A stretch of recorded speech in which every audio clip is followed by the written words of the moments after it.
High students, math study with Chandan sir চ্যানেলে প্রত্যেককে আবারও স্বাগত জানাই। আজকেও আমি নতুন একটা ভিডিও আনলাম। তো আজকে আমাদের যে টপিক আছে দ্বাদশ শ্রেণীর গণিতের ওপর অবকলন বা অন্তর্কলন। তো লাস্ট ভিডিওতে আমি এই চ্যাপ্টার থেকে কিছু ইম্পর্টেন্ট কোয়েশ্চেন, অর্থাৎ যেগুলো তোমাদের এই বছর পরীক্ষার জন্য ইম্পর্টেন্ট হতে পারে, তো তেমন কিছু আমাদের এই রায়মার্টিন আমাদের প্রশ্ন বিচিত্রা থেকে কিছু ইম্পর্টেন্ট কোয়েশ্চেন যেগুলো আমাদের এমসিকিউ ছিল, সে সমস্ত কোয়েশ্চেন আলোচনা করেছিলাম। আজকে আমরা সেখান থেকে কন্টিনিউ করব, অর্থাৎ তোমাদের কিছু এমসিকিউ কোয়েশ্চেন এবং কিছু আমাদের ভেরি শর্ট অ্যান্সার টাইপ বা অতি সংক্ষিপ্ত প্রশ্ন এবং তার সমাধান নিয়ে আলোচনা করব।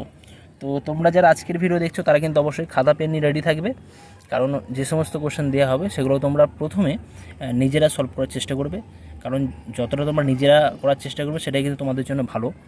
কারণ অঙ্কের ক্ষেত্রে প্র্যাকটিস ছাড়া কোনো অপশান নেই।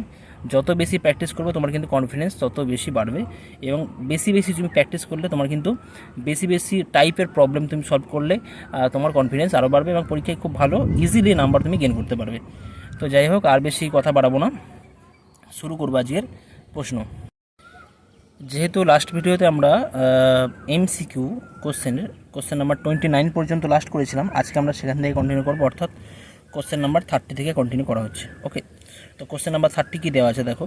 এফ এক্স সমান সাইন এক্স বাই 2 হলে এফ ডবল ড্যাশ পি এর মান কত হবে সেটা আমাদের এখান থেকে বার করতে হবে। তো এখানে কোশ্চেন ওয়াইজ কী দেওয়া আছে দেখো, এফ এক্স সমান সাইন এক্স বাই 2 হলে এফ ডবল ড্যাশ, ওখানে পি হবে না, এটা পাই হবে, কেমন যতটা সম্ভব পাই হবে। তাহলে এফ ডবল ড্যাশ অর্থাৎ আমাদের 2 টাইমস ডেরিভেটিভ করতে হবে। তো এফ এক্স সমান সাইন এক্স বাই 2 হলে আমাদের এফ ড্যাশ এক্স কত হবে তোমরা জানো, সাইন এক্স বাই 2 এর ডেরিভেটিভ করলে হয় কস এক্স বাই 2, আর এক্স বাই 2 এর ডেরিভেটিভ করতে হয় আমাদের আরও একবার, করলে হবে 1/2। ওকে, আচ্ছা এটাকে যদি আমরা আরও একবার ডেরিভেটিভ করি তাহলে কী পাবো, কস এক্স বাই 2 থেকে পাওয়া যাবে, আচ্ছা হাফটাকে বাইরে রাখছি, কস এক্স বাই 2 থেকে পাবো আমরা মাইনাস সাইন এক্স বাই 2 পাবো ডেরিভেটিভ করলে। আবার যদি আমরা এক্স বাই 2কে আবার ডেরিভেটিভ করি তাহলে আমরা হাফ পাবো, তাহলে এটা কত হয়ে যাচ্ছে -1/4 সাইন এক্স বাই 2। ওকে, এখন আমরা কী করবো না, এফ ডবল ড্যাশ পাইয়ের মান নির্ণয় করবো। অতএব F double dash pi is equal to -1/4 sine pi by 2।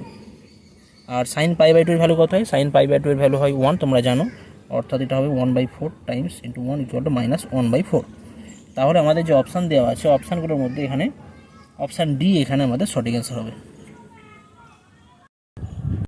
Next আসছি কোশ্চেন নাম্বার 31। কোশ্চেন নাম্বার 31 দেওয়া আছে x sine theta plus Y cos theta equal to a এবং x cos theta minus Y sine theta equal to b হলে d x D theta dot d two y D theta two minus d two x D theta two dot d Y D theta এর মান কত হবে। তো এখানে দেওয়া আছে x sine theta plus Y cos theta equal to a এবং x cos theta minus Y sine theta equal to B. তাহলে এই যে টার্মটা দেওয়া আছে এর মান কত হবে। তো এখানে আমাদের এর ভ্যালু এ দেওয়া রয়েছে এবং এত এর ভ্যালু বি দেওয়া রয়েছে। তো এই জায়গা থেকে আমাদের এক্স আর ওয়াইয়ের মানটা থিটা দিয়ে বার করতে হবে। প্রথম কাজ কি, এক্স এবং ওয়াইয়ের মান থিটা দিয়ে বার করা। তো যদি আমরা একটা গুছিয়ে লিখি কী পাবো, X sine theta plus Y cos theta minus A is equal to 0 হবে। আর এখান থেকে পাওয়া যাবে X cos theta minus Y sine theta minus B equal to 0। এখন আমরা কি করব, ক্রস মাল্টিপ্লিকেশান প্রক্রিয়া অ্যাপ্লাই করব। ক্রস মাল্টিপ্লিকেশান বা বজ্রগুণন পদ্ধতি করে আমরা সেখান থেকে আমরা এক্সের মানটা নির্ণয় করব। করলে কত হবে, এক্স বাই কী ফর্মুলা হয়, ওয়াইয়ের কোএফিসিয়েন্ট কত আছে কস থিটা, তার মাইনাস বি কস থিটা, কী পাওয়া যাবে minus B cos theta minus এর সাথে এর হয়, তারপর কী করতে হয়, এর সাথে এর করতে হয়, অর্থাৎ মাইনাস সাইন থিটা ইন্টু মাইনাসে, মাইনাস মাইনাসে প্লাস হয়ে যাবে, তাহলে এটা পাওয়া যাবে আমরা এ সাইন থিটা পাবো ইজ ইকুয়াল টু কত হবে, ওয়াই বাই কী লেখা যায় মাইনাস এ ইন্টু কস থিটা, অর্থাৎ মাইনাস এ কস থিটা পাবো, মাইনাস এর সাথে এর হলো এবং এর সাথে এর হবে, অর্থাৎ minus b into sine theta করলে minus B sine theta, minus B sine theta is equal to কী লিখতে পারি আমরা 1 বাই, এখানে শেষ করলাম, তাহলে এখান থেকে হবে আমাদের sine square theta minus sine square theta চলে আসছে, minus sine square theta minus আর কস স্কোয়ার থিটা। তার মানে আমরা এই জায়গা থেকে বলতে পারছি এখান থেকে কিন্তু আমরা এক্সের মানটা পেয়ে যাবো। তাহলে এক্সের মান কত হয়ে যাবে, এক্স ইকুয়াল টু দেখো এখানে তো একটা -1 পাবো, এই জায়গা থেকে পাওয়া যাবে এটা -1, কারণ মাইনাস কমন হলে sign square theta plus cos square theta equal 1 হয়ে যায়, তার মানে এটা -1 পাওয়া যাবে। আর -1 সাথে মাইনাস করে গুণ করে দিলে প্লাস হয়ে যাচ্ছে, তাহলে x equal to B cos theta plus A sine theta পাওয়া যাবে, রাইট। একইভাবে আমরা ওয়াই কি পাবো, ওয়াই ইকুয়াল টু এটা মাইনাস আছে প্লাস হয়ে যাবে, এটা পাওয়া যাবে এ কস থিটা, এটাতে মাইনাসে প্লাস হয়ে যেত, ওর সাথে মাইনাস গুণ হলে একটা মাইনাস চলে আসবে, তাহলে মাইনাস বি সাইন থিটা হবে। এখন এই জায়গা থেকে আমরা খুব সহজে ডিএক্স ডি থিটা বার করতে পারবো। তা ডিএক্স ডি থিটা কত হবে, ডিএক্স ডি থিটা যদি আমরা নির্ণয় করি, এটা B minus B sine theta হবে। এই কস থিটার ডেরিভেটিভ করলে সাইন থিটা হয়, মাইনাস সাইন থিটা তোমরা জানো। আর প্লাস এ সাইন থিটা যদি আমরা এটা ডেরিভেটিভ করি, তাহলে এ তো কনস্ট্যান্ট পড়ে থাকবে, আর সাইন থিটা ডেরিভেটিভ করলে কস থিটা হয়ে যায়। আমাদের D two x D theta two লাগবে, তাহলে সেটাও বার করে রাখছি, D two x D theta two, এটা হয়ে যাচ্ছে কত না, এটা আমাদের হবে minus B constant, sine theta derivative করলে কস থিটা পাবো, আর কস থিটা ডেরিভেটিভ করলে সাইন থিটা পাওয়া যায় মাইনাস সাইন থিটা। একইভাবে ডি ওয়াই ডি থিটা, অর্থাৎ বোথ সাইড আমরা যদি থিটার সাপেক্ষে ডেরিভেটিভ করি, তাহলে এটা পাওয়া যাবে minus a sine theta minus B cos theta. আর d two y D theta two একইভাবে হবে কত, এটা minus a cos theta minus plus b হয়ে যাবে সাইন থিটা। তাহলে প্রত্যেকটা মান আমরা বার করে নিলাম। এখন আমাদের এর ভ্যালু নির্ণয় করতে হবে। তো এখানে যদি আমরা ভ্যালুগুলো বসিয়ে দিই, পুট করলে কী পাবো দেখা যাক। তো জাস্ট মানগুলো পুট করে আমরা এখান থেকে ক্যালকুলেশন করতে পারি, করলে কী পাবো, এখান থেকে একটা মাইনাস কমন নিয়ে রাখবো, তাহলে এই জায়গা থেকে পাওয়া যাবে a cos theta minus B sine theta, এটাও same term, a cos theta আর বি সাইন থিটা মাইনাস এখান থেকে কমন নিচ্ছি, এটা স্কোয়ার হয়ে যাবে, আর এখান থেকে মাইনাস আছে থাকুক যা আছে, এই জায়গা থেকে পাওয়া যাবে এটা প্লাস হয়ে যাবে, মাইনাস কমন নিলে এখান থেকে মাইনাস কমন নিলে এখান থেকে মাইনাস কমন নিলে মাইনাস প্লাস হয়ে যাবে। তো এই জায়গা থেকে পাওয়া যাবে B cos theta plus A sine theta এর হোল স্কোয়ার। ওকে, এই জায়গায় পাওয়া যাচ্ছে এখান থেকে। এখন বোথ সাইড থেকে যদি এই মাইনাসটা পুরো কমন নিই, তাহলে এটা পাওয়া যাবে, এটা পাবো মাইনাস কমন নিলে মাঝখানে প্লাস পড়ে থাকবে। তো এখন যদি আমরা এখান থেকে স্কোয়ার করি, যদি আমাদের এ প্লাস বি বা a minus b whole square formula ফেলে দিই, সেখান থেকে a square cos square theta পাবো, এখান থেকে b square cos square theta পাবো, এখান থেকে a square sine square theta পাবো। তো সব মিলিয়ে মোটামুটি আমরা এই জায়গাটা পাবো। তোমরা জাস্ট ক্যালকুলেশন করলে just minus a square plus b square এটা পড়ে থাকবে। ওকে, ক্যালকুলেশন করলে এখান থেকে এটা পাওয়া যাবে। তো তাহলে এটা তো একটা ধ্রুবক বা কনস্ট্যান্ট হয়ে যাচ্ছে, এটা হয়ে যাচ্ছে আমাদের ধ্রুবক বা কনস্ট্যান্ট। তো এটা এমসিকিউ কোশ্চেন বলে আমি আর বেশি করলাম না, বাকিটা তোমরা নিজেরা বুঝতে পারছো। এখান থেকে a minus b whole square formula ফেলবে, আর a plus b whole square formula ফেললে মাঝখানে 2ab মাইনাস 2ab হবে, এটা প্লাস 2ab আমরা ক্যান্সেল হয়ে যাবে। বাকিগুলো জায়গা থেকে যদি আমরা cos square theta sine square theta common নিই, সেই জায়গা থেকে আমরা minus a square plus b square answer পাবো। এখানে আমাদের অপশান এ হচ্ছে সঠিক অ্যান্সার। নেক্সট আসছি কোশ্চেন নাম্বার 32। কোশ্চেন নাম্বার 32 কী দেওয়া আছে দেখো, y equal to P sine alpha x plus Q cos alpha x হলে তাহলে আমাদের নিচের মধ্যে কোনটা আমাদের সঠিক হবে সেটা আমাদের নির্ণয় করতে হবে। তো এখানে আমাদের দেওয়া আছে যে Y equal to P sine alpha plus Q cos alpha, এবং এই জায়গা থেকে আমাদের একটা অবকল সমীকরণ তৈরি করতে হবে, যে সমীকরণটা আমাদের যে অপশানগুলো দেওয়া আছে তার মধ্যে যে কোনো একটা অপশানকে আমাদের স্যাটিসফাই করবে। তো এখানে দেখো কতগুলো আমাদের কনস্ট্যান্ট দেওয়া আছে, পি আর কিউ কনস্ট্যান্ট আছে, আর আলফা এখানে প্যারামিটার বলতে পারি এখানে।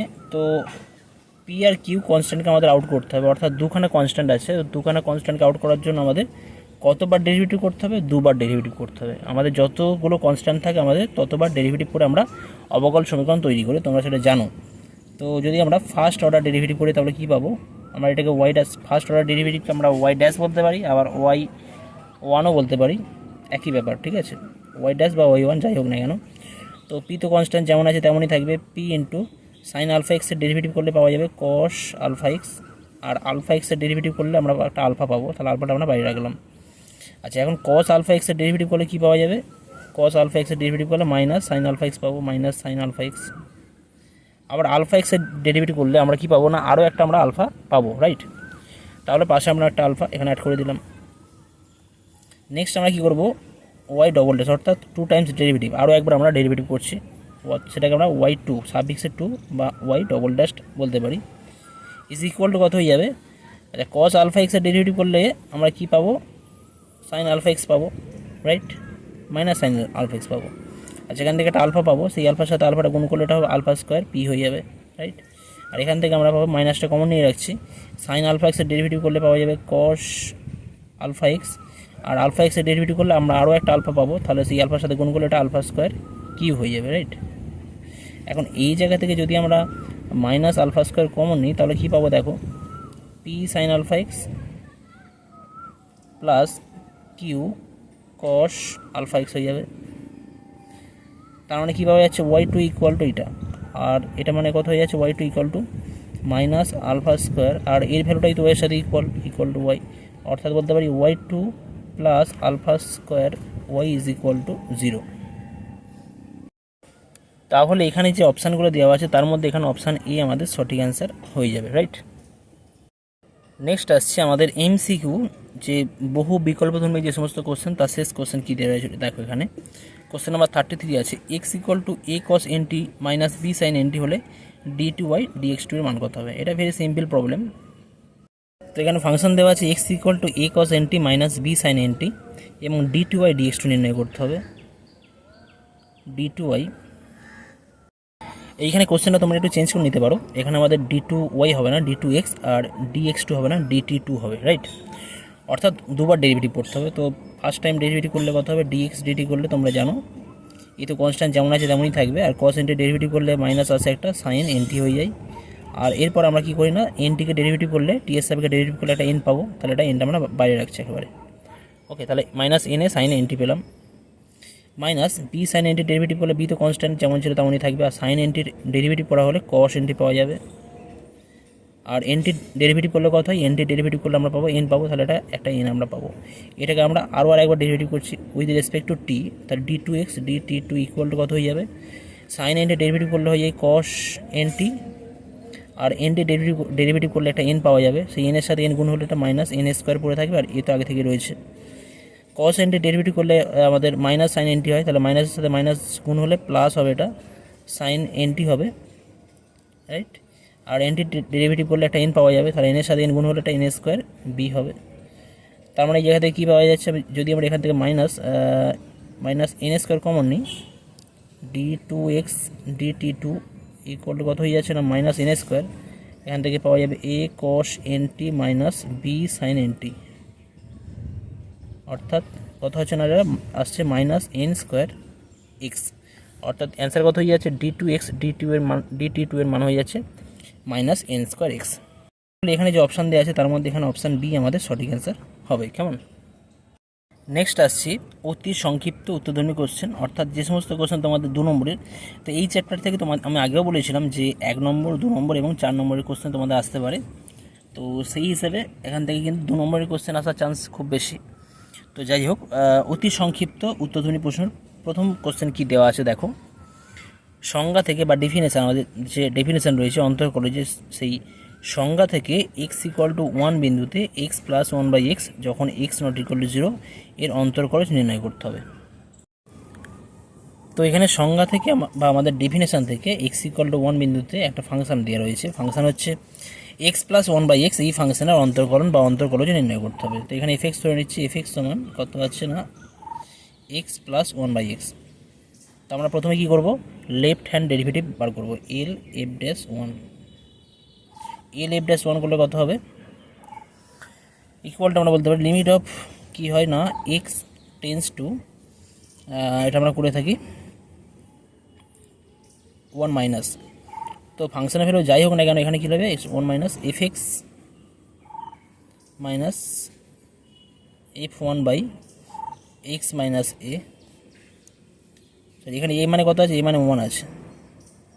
এখানে এল এফ ড্যাশ লেফট হ্যান্ড বা রাইট হ্যান্ড যাই করি না কেন সেটা দুটোই একই হবে, ঠিক আছে। তো যা হলো একইভাবে করছি, ইকুয়াল লিমিট অফ কত হবে না x tends to 1 minus F এক্সের মান কত, এফ এক্সের মান দেওয়া আছে এক্স প্লাস 1/x, আমাদের এক্সের মান একের থেকে বড় হোক বা ছোট হোক বা একের সঙ্গে সমান হোক যাই হোক না কেন always F x equal two x plus 1/x, x plus 1/x লিখতে পারি আমরা এটাকে মাইনাস f1, অর্থাৎ এক্সের জায়গায় যদি আমরা 1 পুট করি তাহলে কত হবে 1 প্লাস 1/1 মানে 2, তাহলে এটা হয়ে যাবে -2, নিচে কত আছে x মাইনাস 1 আছে। ওকে, এই জায়গা থেকে যদি আমরা ক্যালকুলেশন করি তাহলে কী পাবো, limit of x tense to 1 minus এখান থেকে পাওয়া যাবে x square minus 2x plus 1, আর এক্সট্রা নিচে পড়ে থাকবে, তাহলে এক্স ইন্টু এক্স মাইনাস 1 পাবো, রাইট। এখন এখান থেকে যদি আমরা সিম্পলিফাই করি তাহলে পাবো limit of x tends to 1 minus x minus 1 whole square পাবো by x into x minus 1। এখন এই জায়গা থেকে একটা করে এক্স মাইনাস 1 টার্ম ক্যান্সেল হয়ে যাচ্ছে, অর্থাৎ পড়ে থাকছে কত, limit of x tends to 1 minus x minus 1 by X. এখন এক্সের জায়গায় যদি 1 পুট করে দিই তাহলে কত হয়ে যাবে, এটা 0/1 মানে 0 হয়ে যাচ্ছে, অর্থাৎ লেফট হ্যান্ড ডেরিভেটিভ কত হয়ে যাচ্ছে, 0 হয়ে যাচ্ছে। একইভাবে যদি আমরা রাইট হ্যান্ড ডেরিভেটিভ বার করি, একইভাবে আর এফ ড্যাশ 1ও কিন্তু আমাদের 1ই আসবে, 0ই আসবে। আর এফ ড্যাশ 1 করলে কিন্তু এখানে ফাংশনটার ক্ষেত্রে এক্সের ভ্যালু একের থেকে বড় হোক বা ছোট হোক, যাই হোক না কেন ফাংশনটা একই থাকবে, তাই না? তাহলে আর এফ ড্যাশ 1ও কিন্তু 0 হবে। তো যেহেতু L F dash 1 equal to R F dash 1 equal to F dash 1 equal to 0, অর্থাৎ এক্স ইকুয়াল টু 1 বিন্দুতে এক্স প্লাস 1 বাই এক্স এই ফাংশনের অন্তর্কলজের মান কত হয়ে যাচ্ছে, 0 হয়ে যাচ্ছে। L F dash 1 equal to R F dash 1 equal to F dash 1 is equal to 0, প্রত্যেকটাই ভ্যালু তো 0-এর সাথে ইকুয়াল। তাহলে আমরা কি বলতে পারি, এক্স ইকুয়াল টু 1 বিন্দুতে এক্স প্লাস 1 বাই এক্সের অন্তর্কলজের মান হবে 0। ওকে, নেক্সট আসছে কোশ্চেন নাম্বার 2। এখানে বলা হয়েছে যে সংজ্ঞার সাহায্যে এক্স ইকুয়াল টু 3 বিন্দুতে x to the power minus 3/2 যখন এক্স নট ইকুয়াল টু 0 এত এর অন্তর্কলজ নির্ণয় করতে হবে। তো বাই ডেফিনেশান বলা আছে, তাহলে আমরা কী করবো, বাই ডেফিনেশান অ্যাপ্লাই করলে এখানে আমি আলাদা করে আর লেফট হ্যান্ড ডেরিভেটিভ বা রাইট হ্যান্ড ডেরিভেটিভ বার করছি না, কারণ এখানে ফাংশনটা দেওয়া আছে x to the power minus 3/2, অর্থাৎ এক্স নট ইকুয়াল টু 0 ছাড়া, মানে 0 ছাড়া সমস্ত পয়েন্টের জন্যই এফ এক্সের ভ্যালু হচ্ছে x to the power minus 3/2। তাই আমরা এখানে ডাইরেক্ট করব। যদি ফাংশনে ব্রেক করে দেওয়া থাকতো 3 পয়েন্টে, মানে 3 পয়েন্টের লেফট হ্যান্ড সাইডে ফাংশনের ভ্যালু আলাদা হতো, রাইট হ্যান্ড সাইড আলাদা হতো, তখন আমরা আলাদা করে লেফট হ্যান্ড ডেরিভেটিভ এবং রাইট হ্যান্ড ডেরিভেটিভ নির্ণয় করতে পারতাম, করে আমরা সেখান থেকে চেক করতাম। কিন্তু এখানে যেহেতু 3 পয়েন্টে ব্রেক করা নেই, সেখান তাই আমরা ডাইরেক্ট কী লিখবো, এফ ড্যাশ 3 ইকুয়াল টু আমরা ডেফিনেশন ইউজ করবো limit of x tends to, আর আমরা 3 প্লাস বা 3 মাইনাস কিছু লিখছি না, এক্স টেন্স টু এটা 3 হবে, আর এটা F x minus F of 3 by x minus 3 আমাদের ডেফিনেশন আমরা এখানে অ্যাপ্লাই করছি, রাইট। ইজ ইকুয়াল টু কত হয় আমরা এখানেই করছি, limit of x tends two 3, F এক্সের মান কত, 3-এর চেয়ে বড় হোক বা ছোটো হোক এক্সের মান, এফ এক্সের মান লোয়েস্ট কত, x to the power minus 3/2, এখানে এফ এক্স লিখে দিচ্ছি আমি, F x equal two x to the power minus 3/2, তাহলে এটা কত হবে, x to the power minus 3/2। Okay, minus F 3 মান কত, মানে 3-এর মানটা বসাতে হবে, এফ 3 মানে এক্সের জায়গায় 3 বসালে কত হবে, 3 two the power minus 3/2, 3 two the power minus 3/2, আর নিচে কত আছে, নিচে আছে আমাদের এক্স মাইনাস 3।